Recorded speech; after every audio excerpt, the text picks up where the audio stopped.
evening. This is Coach Paula, your life transitions coach. And I am here for Sunday 7 and 7. I am getting on a little late, so I do apologize for that.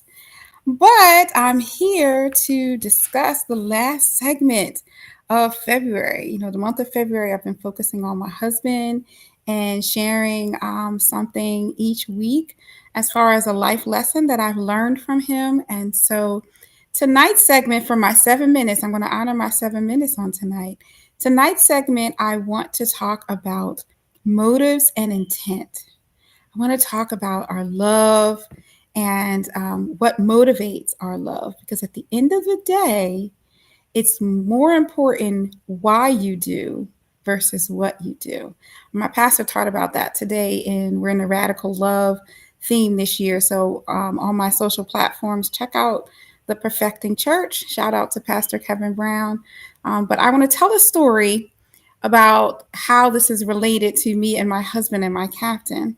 And then we'll get back to what your action item is. So in my 6 minutes, let me go. So at my church that I mentioned, I'm a worship leader. And so we have several services. We have a 9 a.m. service and an 11 a.m. service. And so it's only the 11 a.m. service that is streamed, is live streamed.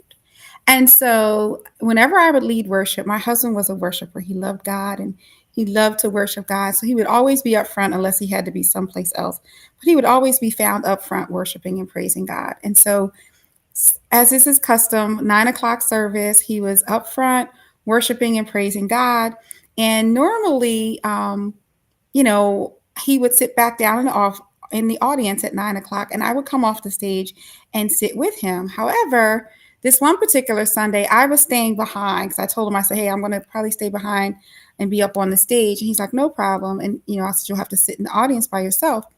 Well, he didn't go and sit down at the 9 o'clock service. He actually left the sanctuary, went out of the front door of the church, walked all the way around to the back of the church, because that's where we park whenever we serve, went and got something, and I'll tell you what that something is, out of his car, and then comes into the back door in the back of the sanctuary, and he discreetly, but yet it was kind of still obvious, he discreetly hands me a tube of lotion.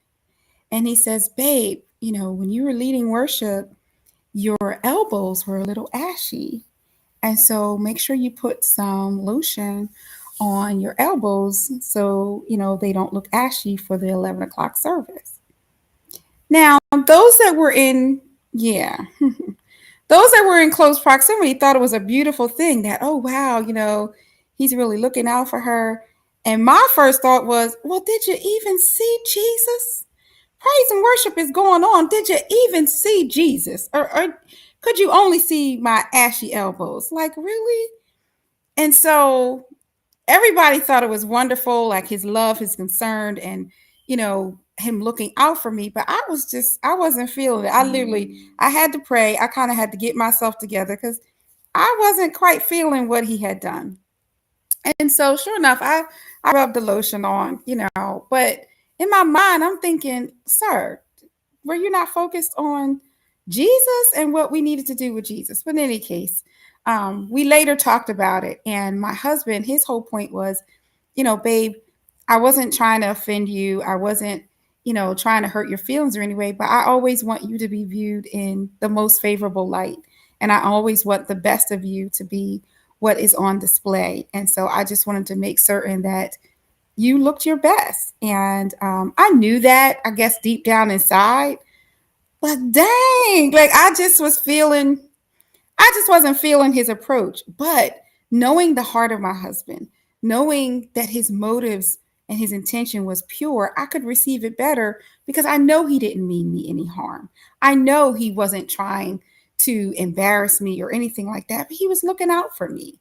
And so that's the key to what I'm saying when we talked about communication last week and how every word we say is a gift. But additionally, what's motivating behind the words we're saying is also important because you could be doing the right thing, but have the wrong motives and intent. And so it's important for us to make sure that we have the right intention behind what we're doing. And people are known by how we show up and how we behave. And so I could receive from him and not really take offense by what he was doing or saying because I knew his heart, I knew his intention. So let's bring this down to you in my remaining 2 minutes. This week, our assignment is to really be aware. We want to have awareness about how we're showing up. What is our motives?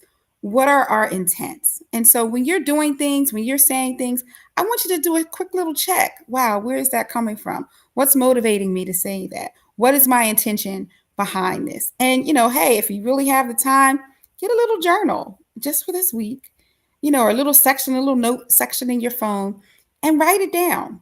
Like, okay, yep, I said this to so and so because I really wanted to blah, and make note of that. And over the course of the week, and be honest, be honest. Because sometimes we say some things like that are not nice. Like the other week, I had a customer service issue, and I'm just going to say this real fast. I decided intentionally that my posture was not going to be nice because I wanted them to know how angry I was. But the Bible also says that soft answers turneth away wrath, but grievous words stir up anger. So I knew I was going in with a not so nice disposition because I wanted them to fix the issue. But I didn't have to do that because you can win more with honey than you can, with things that are not nice. But that's a little sidebar. But that's your objective for this week. Track your motives and intent, right? And let's see how we're doing on Wednesday with Wednesday wins. And then Friday, we'll follow back up with our Focus Forward Friday. But let's be intentional, but with our intentionality, let's understand the source and the root of it.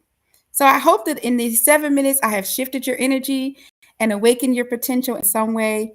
Have an awesome week, and I'll talk to you guys later. Take care.